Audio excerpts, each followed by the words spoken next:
शिव पुराण श्री रुद्र संहिता द्वितीय खंड 18वां अध्याय। शिव और सती का विवाह।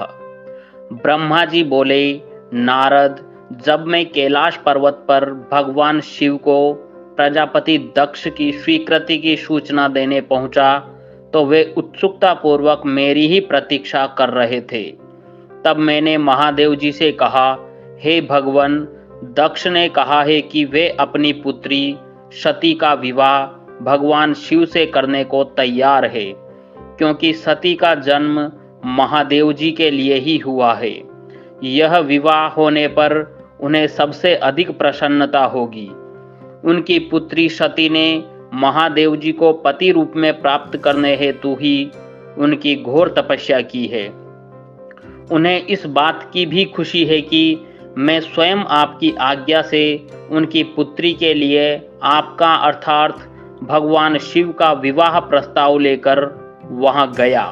उन्होंने कहा, हे पितामह, उनसे कहिए कि वे शुभ लग्न और मुहूर्त में अपनी बारात लेकर स्वयं आएं। मैं अपनी पुत्री का कन्यादान सहर्ष महादेव जी को कर दूंगा। हे भगवान, दक्ष ने मुझसे यह बात कही है, इसलिए आप शुभ मुहूर्त देखकर शीघ्र ही उनके घर चलें और देवी सती का वरण करें।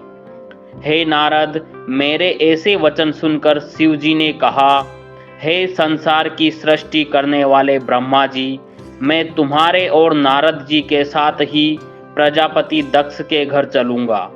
इसलिए ब्रह्मा जी, आप नारद और अपने मानस पुत्रों का स्मरण कर उन्हें यहाँ बुला लें। साथ ही मेरे पार्षद भी दक्ष के घर चलेंगे। नारद, जब भगवान शिव की आज्ञा पाकर मैंने तुम्हारा और अपने अन्य मानस पुत्रों का स्मरण किया, उन तक मेरा संदेश पहुँचते ही वे तुरंत कैलाश पर्वत पर उपस्थित हो गए। उन्होंने हर्षित मन से महादेव जी को और मुझे प्रणाम किया।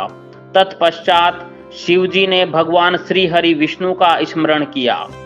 भगवान विष्णु देवी लक्ष्मी के साथ अपने विमान गरुड़ पर बैठ वहां आ गए। चैत्र मास के शुक्ल पक्ष की त्रयोदशी तिथि में रविवार को पूर्वा फाल्गुनी नक्षत्र में त्रिलोकीनाथ भगवान शिव की बारात धूमधाम से कैलाश पर्वत से निकली। उनकी बारात में मैं, देवी सरस्वती, विष्णु जी, देवी लक्ष्मी, सभी देवी देवता, मुनि और शिवगण आनंद मग्न होकर चल रहे थे। रास्ते में खूब उत्सव हो रहा था।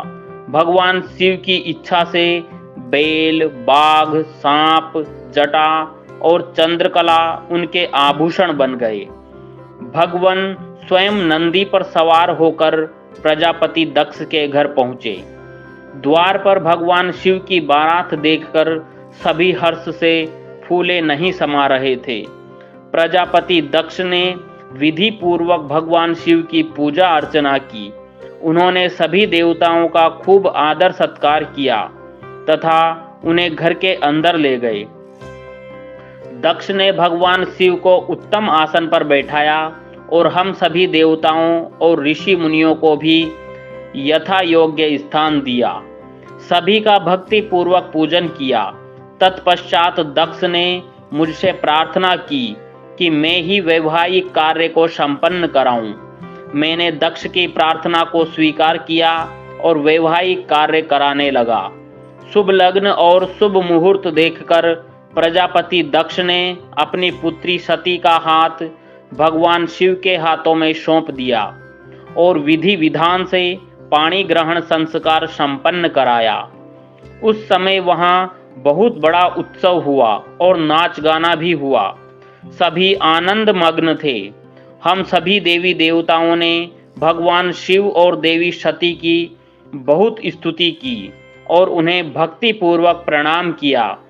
भगवान शिव और सती का विवाह हो जाने पर उनके माता पिता बहुत प्रसन्न हुए और महादेव जी को अपनी कन्या का दान कर प्रजापति दक्ष कृतार्थ हो गए। महेश्वर का विवाह होने का पूरा संसार मंगल उत्सव मनाने लगा। यह अध्याय यहीं समाप्त होता है। धन्यवाद। ओम नमः शिवाय।